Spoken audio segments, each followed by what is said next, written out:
Welcome to the Football Show here on PLZ Soccer's YouTube channel. I'm Kerry Pollock. Tam McManus and Scott Allen are here with me. Cup weekend is upon us. Managers' jobs hang in the balance. Is this make or break for Russell Martin? VAR making the headlines once again. Tam, let's start with the Teddies. Is this weekend? Oh, the Teddies, is yes. it? All right. Let's mix it up this week. Is this the final straw for Russell Martin to get it right? Well, I hope at the end of the I don't like to see anyone losing a job, but I hope at the end of the day he's out of job, because I hope Hibs win. I think this is a must-win game for him. I think this is the last this is the last straw for him. I think if they go 9 points behind Celtic and out the League Cup, he's goosed. So I think it's a must-win game. You know, I see some of the 49ers guys are flying over. Andrew Cabana's flying over for the game as well. So if they hear that poison and they hear that at Ibrox, I think there's no way back for him. It's the cruel nature that we work in football, Scott. But do you feel some sympathy for him at all? No, because I think it should be a privilege, obviously, to manage a club, obviously, the stature of Rangers. I think having that support as well, week in, week out, some managers are begging for that at their own clubs. I just feel now it would be to go out to Hibs, and by the way, for me, I feel Hibs would be favourites in this game, just from what I've seen. I think they're a lot more organised, they carry a different sort of threat from some of the teams Rangers have faced, and they've got a good squad depth in Hibs. So, for me, what he comes up with on Saturday will really define how this is going to go from. By all accounts, we're hearing that the board are firmly behind them, but in terms of being in the presence of that, as Tam says, last week it turned really toxic very quickly. And listen, fans have every right to vent their anger, but for them to see that, it'll maybe swing how they're looking long term. But by all accounts as well, they're saying that the crowd could be down that. If we're going off what Russell Martin says, that actually might help the Rangers players. Do you think Rangers players like playing at Ibrox now? They'd rather be away from home? I think they probably would rather be away from home. No question though, in terms of that should never be a question. No, it shouldn't, but I just feel as if the away support are more, I don't think they're more loyal, but they're more vocal behind the team, the away support. You know, it's the guys that go, home and away every week, but the home support, you heard that last week against, really, really poor. And I just think that he needs to win the game. Kerry needs to win the game. If he doesn't win the game, he's out.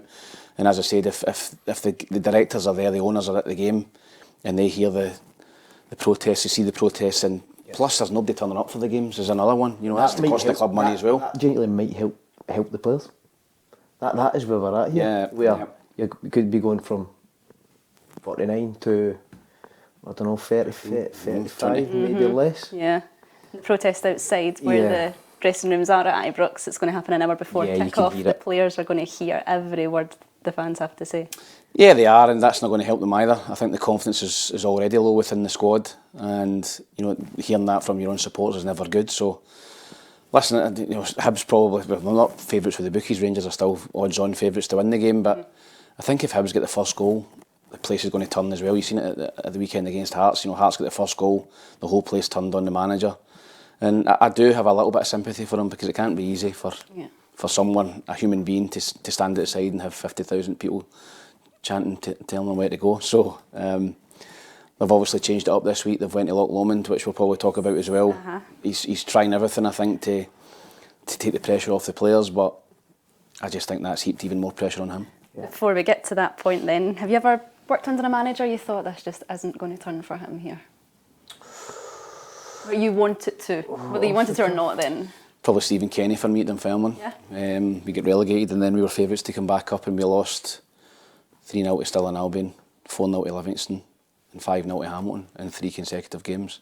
And after the third game, I thought, I think he's in a sugary peg, and he got sacked. But that was one where you just thought, don't think the players down tools, but just the confidence was totally ripped out the whole squad, and we were just getting pumped every week. But probably that, and probably Alan Kernahan at Dundee when I was there. We were hopeless as well, but that's probably only 2 for me.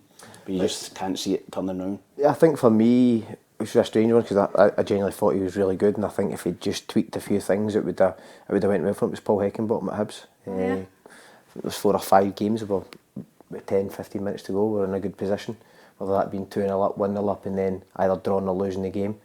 And then I think it was just one game too many, and changed it. We went back to our shape that we'd done under Neil Lennon, 3-5-2, Eddie May came in away at St Johnstone. I don't know if you remember that game. We ended up winning 4-1, Christian Doig scored a hat-trick, and then Jack Ross came in, and and brought new life. But Paul Heckingbottom, I felt it went that way. But I feel, for me, obviously, not to have a successful career, I really enjoyed him, and it was obviously really disappointing seeing when Jack Ross went after the Livingston game as well. It's probably the saddest I've ever seen a changing room from physios to players when a manager left. So for different reasons, but the Russell Martin and the Rangers situation is completely different because of A, the performance, B, not picking up results, even when not playing well, and then you add on to all the stuff we're going to talk about Loch Lomond, but some of the press conferences as well, just hasn't done enough to endear himself to the Rangers support. Yeah, well, they could win the game. Does that turn things around? Does that shape it differently? No, I think it does. He needs a win for somewhere. You know, it's been a terrible start to the season. You know, 4 draws and a defeat out of the first 5 league games is awful. But if you go and beat Hibs, you're in the next round of the cup, you're in the semi-final at Hampden, all of a sudden it just buys him a bit of time. You know, he's literally in last chance saloon now. He has to win the game. So yeah, if they can win the game, you know, Rangers just spent £20 million. You know, they've got a better squad of players than Hibs, in my opinion. You know, in terms of on paper. So they've got to go win the game. I'd rather have the Hibs midfield at this moment in time. I think in terms of balance. Probably overall, but I think when you look at the money that Rangers have spent, guys like Miovski and, you know, Antman and guys like that, Gassama, you know, they're all quality football players. So listen, I've got to turn up for the manager. We don't know yet, Tim. Miovski, yes, but in terms of I think Gassama's been good. Antman and jury's out, but you know, you're paying £3-4 million for a Finnish international. You would think he would be better than he is, but I just think an Australian international, Martin Boyle. Probably, aye. Would you? Aye, probably. In terms of domestically, and obviously the numbers that Martin Boyle's putting up. I think Martin Boyle's obviously coming towards the tail end of his career. I think Antman's still reasonably young, so I think potentially he could be better, but probably one you could argue. But I think the rest of them, I think Rangers have got a better squad than Hibs. I just think they're devoid of any sort of confidence at the minute, and direction. Yeah, direction from the side and from the top. So listen, Hibs have got to go and feed on that and got to go and win the game. Does the fact that it's a cup game, Scott, change the spin of it? One team has to win, don't they? I think we're obviously looking at the draws he's had in Russell Martin. For me, I'm with Tam. I think he must win it. How do I see Rangers going through the game, carrying the threat, which we haven't seen in terms of creatively, and defending well for 90 minutes against a Hibs team who will create chances against you? It's going to take a big swing from the performances we've seen, so it's going to be really intriguing in terms of how he sets up, who he picks, and what sort of reaction we get early on in the game, because Rangers just haven't been starting games well enough. So it adds, to be fair, in terms of a spectacle, it makes up for a cracking game. It does. Right then, let's go on to Loch Lomond. Russell Martin's obviously trying to get a bit of morale going within the squad. What did you think?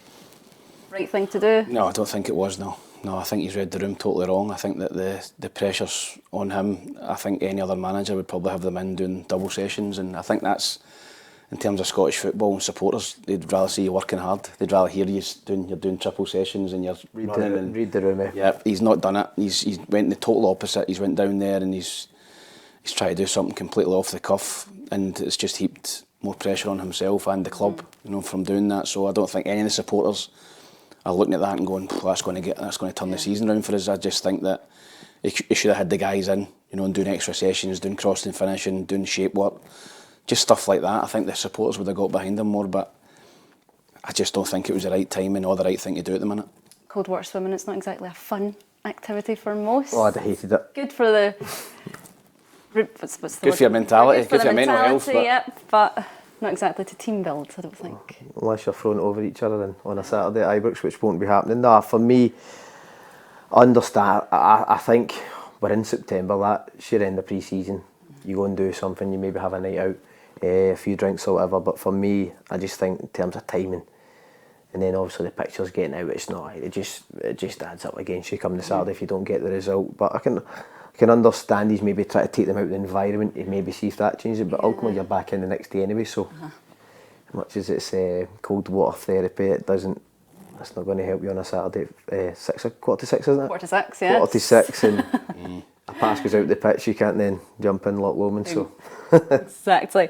Did you ever have any team building exercises that you were made to go on, you thought, oh, here we go? Probably paintball. You went go paintball, I went go-karting. remember was at Dunfermline and we were in the midst of that bad run and Stephen Kenny took his go-kart and two of the guys started fighting because one of them rammed him and he was stationary and the other guy rammed in behind him. I'll not name the two guys, but the two of them started scrapping and I thought, this isn't worked either. In paintball, I think there was 3 or 4 guys who were in the physio the next day after getting jumped on and just splattered at point blank range. Sore. In the legs. So yeah, that's probably two that most people go. I don't think I've ever heard of anyone, any club, going cold water swimming, to be honest. No. It was a bit of punishment on Russell Martin's part. His players pick up the backside. I just, as I said, he's just totally read the room wrong. Yeah, well, let's go on to Celtic then. They scraped past Kilmarnock after a last-minute penalty at Rugby Park. Scott, penalty in your eyes?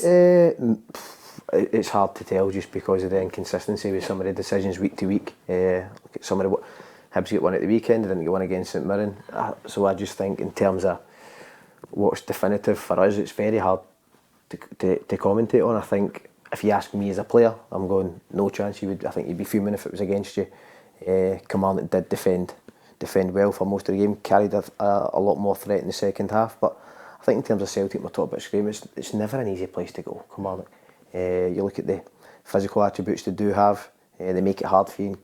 Very compact. So I think it was a really good win for Celtic. Obviously, Taneki coming in and being the real shining light. I think that gives the Celtic fans something to get behind. Maeda back in the score sheet with a wonderful goal. Srirachi with assist as well. So there was, without it being a fantastic team performance, there was a lot of good individual aspects of it from a Celtic point of view. So I think Brendan Rodgers will be happy enough. Yeah, I think so, Tim. We've been in this movie before with the old VAR being the topic of conversation. Yeah, listen, I don't think it's a penalty kick. I think if the letter of the law, you could argue it was, but in terms of being a footballer, I mean, Willie Collins spoke at the start of the season about trying to be more football decisions, more football minded in terms of making decisions. And if you're an ex-pro or you're somebody refereeing the game, that deflects off somebody's leg onto your hand. It's never a penalty. There's no intent there to handball it. So it's really, really harsh on Kilmarnock, especially it's the last kick of the game. It's a sickener for them as well. Just when they thought they'd got the result, but I echo what Scott said there. It's a good win for Celtic. There's things are not great off the park with Celtic either. Obviously a bit better than Rangers at the minute, but just go and win the game. And Nacho coming on and getting the goal, fair play to him. A lot of bottle. I thought he was. Didn't think he was great when he came on. I thought he looked off it, and then for him to step up and take the penalty, that's bottle. I think because if he misses that straight away the fans are against him. But he scored it. He took the pressure on his shoulders and put the ball in the net and won the game for Celtic. So good result for Celtic. They're top of the league now. It just quietens a little bit off the pitch. He said that he asked Callum McGregor if he could take the penalty, but I think the camera panned to Brendan Rodgers and he was giving his orders from the sideline, so I don't think he really had a choice whether to step up or not. Yeah, I think Brendan knows him well. He's worked with him before. He knows he's cool in that situation under pressure. And little stutter step, don't like the little stutter step. So many of them. Some of them missed, but listen, he tucked it away nicely under pressure. And Callum McGregor obviously missed a high profile one in the cup final, and then obviously scored one in the Champions League playoff. So he would probably want to step up and take that responsibility. But I think it's important though that striker coming in, there is a bit of pressure on Nacho, obviously. As we spoke about that number 9 position, obviously Adam Maeda going, so to get off to your debut for Celtic with a goal in a high pressure moment, I think will do him the world good in the group. Fans are won over by goal scorers at the end of the daytime, aren't they?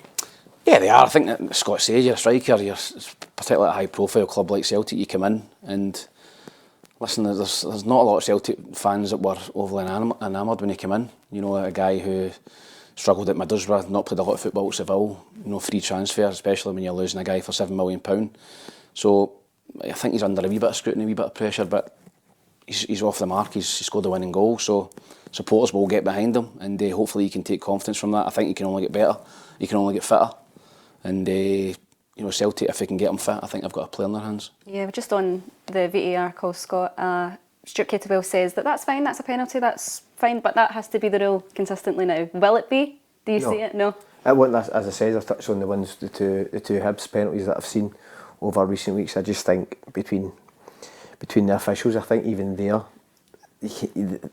I don't want to criticise them because I think even between them they're really struggling as a group to come together with what's a penalty or not. As it says, me as a player, never a penalty. But from what they're getting told in the meetings and what managers are getting told, we're obviously not privy to that. I think that was a real frustrating part for Stuart Kettlewell. And I'm going to say it. I think these add up as the season goes on. You maybe get one in your favour, but still, it's just so inconsistent, and that's where the problem lies. Is there too much grey area? Is that the problem? The rules aren't concise enough. Yeah, no. Yeah, there is. No, I think, you know, as Scott said, you know, Hibs got one, you know, the other day against Dundee United, then didn't go on the week before against St Mirren. Two similar situations. So, any time it hits somebody's hand, there's a chance it's going to be a penalty. What about the Callum McGregor goal against St Mirren as well? Yeah, it ricocheted off him, and it's just... Yeah. There needs to be a change of the rule. I think the referees have got to obviously go by the letter of the law. They've got to go by the ruling, but I think there's got to be a change of the rule. Whether if it hits your hand at all, that's a penalty. You would if it hits your hand at all, as simple as that. If it hits your hand at all, I don't know. But then there's no grey area.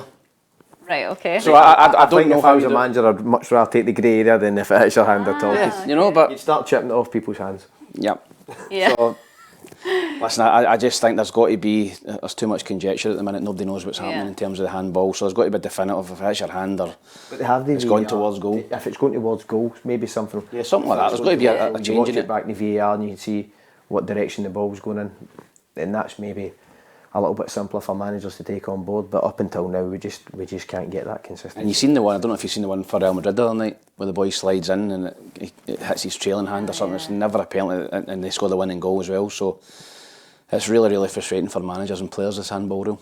Would teams, fans, managers opt to get rid of it if they were given a vote again? Me personally, I was wanting VAR to come in, because all we've done in this show for 2 or 3 seasons before it came in, every Monday, Friday.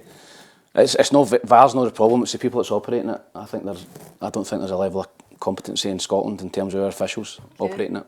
So I don't think there's nothing wrong with it. I don't think the VAR technology is good, but I think the people operating it are the problem. Right. So you would get rid of it. I would get better officials. What do you think, managers and fans? And teams would opt to keep it as it is? I think fans would want rid of it. I think fans would want rid of it, yeah. I think they want rid of it just in terms of the celebration. It's celebrate a goal. Yeah. But I think it would be split between managers. We probably have a table of who's been more profitable on the end of the VAR results. Would you keep it? No, I wouldn't, to be fair. Or I would keep it for the offsides. Certain parts of the game. Okay then, last part of the show. We've had a few draws, a few goalless scorelines. In the 28 games we've saw in the Scottish Premiership, 15 draws so far. What does that suggest to us or tell us about the teams that we watch every weekend? I think there's not much between the teams, I think that would tell you. I think Motherwell have drawn 5 out of 5, which is incredible. First time in about 40 or 50 years that they've drawn the first 5 games. But I think it's really competitive, the league this season. I think from top to bottom it's going to be competitive. I don't think there's, you look at Celtic in recent years, you would say that they would win the league by 20, 25 points every year, but not this year. I don't think they're going to win that.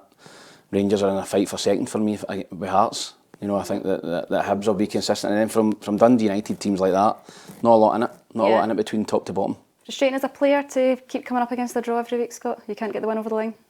Yeah, I think in terms of your own performance, I think the more wins you can get, it makes you you want to build that confidence within your group. But I think for us in terms of the league, I think it's good to have it a lot more competitive. You even look at like Kilmarnock have had a rebuild. They look strong at times. I think St Mirren again under Stephen Robinson, very consistent. A difficult game for anybody.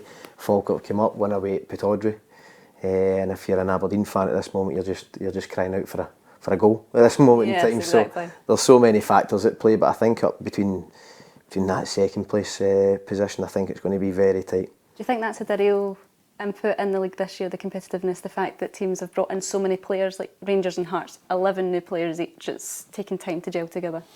Yeah, and I think you look at Aberdeen, who are currently bottom of the league, or nearly bottom of the league, and they've spent a fortune. Yeah. They've yet to strike fire. So yeah, I think when you bring in that volume of players, 10, 11, 12 players, it does take time for them to settle in. I think if you've got a settled squad every year and you're only adding 2 or 3, then there's a consistency, a selection, consistency with the way you play. But if you're basically ripping up and starting again, like some of the clubs have done, Dundee, Motherwell. But Dundee United, for instance, who had huge tons of players in the forward areas, they look really good. Yeah. And at this point, you would say they haven't settled yet, so we don't know how good Dundee United could be after a period of time. Hibs again, they've brought in players to strengthen. This is their first now real shot of not playing the Sunday since the European game. So you would expect them to go on a little run, and Hearts as well. Derek McInnes given a lot of change within there. Still a big group of players, guys not making the squad, and he's managed to get a turn out of them very quickly and early on in his Hearts career. So I think this is just the well, it is just the start, but I think we're in for a really exciting season. Falkirk, you mentioned as well, new to the league, but also making an impression at the same time. Yeah, I think the St Mirren game for me was a difficult one. It would show you where Falkirk were at. I think the fact that they could compete at times, because I felt St Mirren might have found that a lot more comfortable than they did. It's just I just worry about the squad depth for Falkirk. That's my one worry about them. Aberdeen then, as I mentioned at the top of the show, some managers' jobs on the line. Is Jimmy Tilleen one of them? Yes, I think 5 wins in 31 games, league games, is not acceptable for any manager at Aberdeen Football Club. I think winning the Scottish Cup was definitely took the pressure off them. I think they're still, basking in the sunshine of that day. They listen, it's a massive day to win the Scottish Cup for Aberdeen. And the Aberdeen fans will get behind them. But I think speak to a couple and they're now just starting to question him, starting to question his tactics and how they're going about it. So I think to not score a goal in the first 4 league games at Aberdeen is awful. And they've got some big games coming up. They need to start picking up wins, and if they don't, I think he will be under pressure because he's been heavily backed. I don't think there's been an Aberdeen manager in their history that's been backed more financially than him. So there's no excuses for him. It's his squad as well. Under the pressure now, Scott? Yeah, I feel it has been over the last few weeks. I think obviously Carlson, Armstrong, Nisbet coming in. You would expect them once they get going to be creative for Aberdeen in that final third. But up until now, they just look very devoid of ideas going forward. And I think as time goes on, if you don't get the goals, you don't create the chances, pressure starts to come in the players. Yeah. You start to overthink it. So we need a win sooner than later. Obviously, they play Motherwell. And the way Motherwell play when they click, because again, new managers come in. Yep. When they click, you can see they're in the middle of a process. When they click, they're going to give someone a real doing. That's what the manager says. Once we start winning, Tammy says it'll be hard to stop us. Motherwell manager? Mm-hmm. Yeah, I think so as well. I've been impressed with them. I thought first half last week, watched the highlights, they should have been 3 or 4 up. I mean, they battered Dundee, and they couldn't get that killer second goal. And Dundee obviously came back into the second half. But yeah, they are playing a lot of good football. But the longer it goes, you keep winning games. It depends. Are you a glass half empty or half full? The Motherwell fans were going, we're 5 unbeaten. But then the other fans going, you've not won a game yet. Yeah. So 5 unbeaten and playing really good football. They're playing good stuff. I think they just need that wee killer edge and that wee bit of, killer instinct in the final third. They've not got it yet, but if they get it, then as Scott said, they will take 3 or 4 off of Sunday. Yeah, it's just finding that winning goal, but obviously Aberdeen haven't found that one goal yet. Scott, is that quite an unbelievable stat for a team like Aberdeen? Yeah, I think when you think of being as a player going up to Pittodrie and how the fans can sometimes suck the ball into the net, they just don't look creative in areas and look like they're really going to go and hurt teams. I think in both boxes haven't defended well at times. I think that'd be the real concern of any Aberdeen fans who have seen them over a period of time under Jimmy Tilleen. I think, as Tam said, about 5 wins in how many games? 5 wins in 31 league games. 31, that isn't good. You take the Scottish Cup game in isolation, so changed their shape that day, the 5 at the back, and made it really difficult, eventually winning penalties. But for me, I think Armstrong, I think he's a good signing. I think if you get him fit, obviously not played a lot of football recently. Nisbet the same. I think you get the connection between Armstrong and Kevin Nisbet. I think the goals will come. Do you think that one goal will just set them off? Yeah, I think it then becomes that mental thing, like we need a goal, and you overthink it in areas where you maybe wouldn't. So once they get that first goal, I'd imagine they would start to score more goals. Does that pressure not only sit on the forward players, Tam, but it'll seep through the rest of the squad? It has to come from anywhere. Yeah, I think so, but I think as a striker, you're thinking, it comes from you, really. You're expected to score the goal. So if I'm in a team that's not scored a goal for 5 games, then the onus, I think, it's on the forwards. You'd be delighted if a centre-half comes up for a corner and nods one in, but I think that, get a set-piece coaching. In terms of being a forward, and I think it's a lack of creating chances. I think when you've got all the forwards not scoring goals, I've always found this in my career. If I was at a club and none of the strikers were scoring, then it's a service issue. If I was at a club and I was the only one that wasn't scoring and the other strikers were scoring, then it's my problem. So I think I look at Aberdeen not scored a goal in 4 or 5 games. I think that must be a service problem. It must be the quality coming into the wide areas. And that could be part of the build-up as well. You're not getting builders in areas where they can hurt time and time again. I think at this point it's more just looking to someone to produce a moment rather than the actual structure of the team to get them into areas where they can have more chance of scoring goals. Well, hopefully for Jimmy Tillina and the Aberdeen players, it will come this weekend. Another exciting weekend coming up in the Cup. On behalf of myself, Scott and Tam, thanks for listening, thanks for watching.